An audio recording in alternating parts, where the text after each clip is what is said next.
మహాభారత యుద్ధం జరిగి 5000 ఏళ్లు దాటిపోయింది.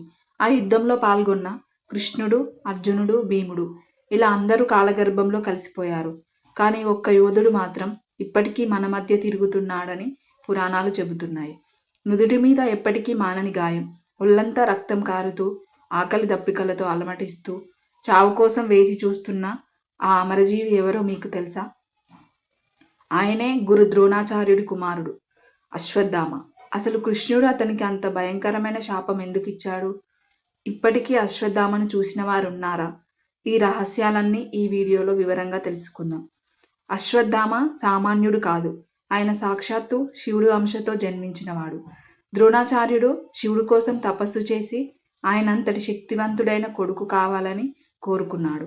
అశ్వత్థామ పుట్టగానే గుర్రంలా సకిలించాడని, అందుకే అతనికి ఆ పేరు వచ్చిందని చెబుతారు. ఇక్కడ ఆసక్తికరమైన విషయం ఏంటంటే, అశ్వత్థామ నుదిటిపై పుట్టుకతోనే ఒక మణి ఉండేది. ఈ మణి ప్రభావం వల్ల అతనికి ఆయుధాల భయం లేదు, రోగాల భయం లేదు, అసలు ఆకలి దప్పికలు కూడా ఉండేవి కావు. కానీ యుద్ధం మనిషి ఎంతటి దారుణానికైనా ఒడిగట్టేలా చేస్తుంది. అశ్వత్థామ జీవితాన్ని మార్చేసింది కూడా కురుక్షేత్ర యుద్ధమే. కురుక్షేత్ర యుద్ధంలో పాండవులు గెలవాలంటే ద్రోణాచార్యుని ఆపడం అసాధ్యం. అప్పుడు కృష్ణుడు ఒక మాయ చేస్తాడు. అశ్వత్థామ హతకుంజర, అశ్వత్థామ అనే ఏనుగు చనిపోయింది అని ధర్మరాజు చేత చెప్పిస్తాడు.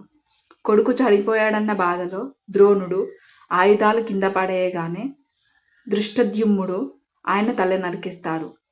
తన తండ్రి అధర్మంగా చంపారని అశ్వత్థామ రగిలిపోతాడు. ఆ కోపంలో అతను ఒక భయంకరమైన తప్పు చేస్తాడు. యుద్ధం ముగిసిన తర్వాత రాత్రిపూట నిద్రిస్తున్న పాండవ పుత్రులను పాండవులు అనుకొని చంపేస్తాడు. అంతటితో ఆగక పాండవ వంశాన్ని నిర్మూలించడానికి ఉత్తర గర్భంలో ఉన్న శిశువు మీదకు బ్రహ్మాస్త్రాన్ని ప్రయోగిస్తాడు. అశ్వత్థామ చేసిన ఈ దారుణమైన పనికి కృష్ణుడు ఆగ్రహంతో రగిలిపోయాడు. లోకరక్షకుడైన కృష్ణుడు అశ్వత్థామ నుదిటిపై ఉన్న మణిని బలవంతంగా తీసివేస్తాడు. ఆ మణి తీసినప్పుడు ఏర్పడిన గాయం ఎప్పటికీ మానకూడదని శపిస్తాడు. కృష్ణుడు ఇలా అంటాడు: ఓ అశ్వత్థామ, నువ్వు మరణం కోసం పరితపిస్తావు, కానీ చావు నీ దగ్గరికి రాదు. కలియుగం అంతమయ్యే వరకు, అంటే దాదాపు 3000 ఏళ్ల పాటు నీ ఒళ్ళంతా పుండ్లతో, చీముతో నిండిపోయి జనావాసాలకు దూరంగా అడవుల్లో తిరుగుతావు.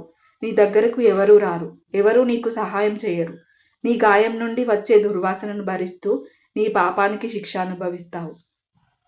ఇదే అశ్వత్థామకు దక్కిన చిరంజీవతత్వం. ఇదంతా పురాణాల్లో కథ అని మనం అనుకోవచ్చు, కానీ చరిత్రలో కొన్ని వింత సంఘటనలు జరిగాయి. మధ్యప్రదేశ్లోని అసిర్గర్ కోటలో ఒక శివాలయం ఉంది. అక్కడి పూజారి ఉదయం వచ్చి తలుపులు తీసేసరికి లోపల శివలింగంపై తాజా పువ్వులు, చందనం పూసి ఉంటాయని చెబుతారు.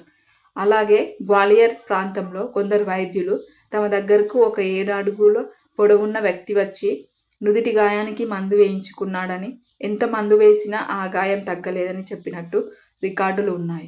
హిమాలయాల్లోని లోతైన గుహల్లో కూడా అశ్వత్థామ ఇప్పటికీ తపస్సు చేస్తున్నాడని చాలామంది నమ్ముతారు. పురాణాల ప్రకారం అశ్వత్థామ ఇప్పటికీ జీవించే ఉన్నాడు. కలియుగం చివర్లో అధర్మం పెరిగిపోయినప్పుడు విష్ణువు కల్కి అవతారంలో జన్మిస్తాడు.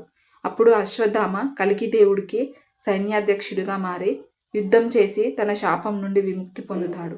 ఈ కథ మనకు నేర్పే పాఠం ఒక్కటే: మన దగ్గర ఎంత శక్తి ఉన్నా దాన్ని అధర్మం వైపు ఉపయోగిస్తే ఫలితం ఎంతటి యోధుడికైనా ఇలాగే ఉంటుంది. అశ్వత్థామ ఇప్పటికీ బ్రతికే ఉన్నాడని మీరు నమ్ముతున్నారా? మీ అభిప్రాయాన్ని మాకు కామెంట్ రూపంలో తెలియజేయండి.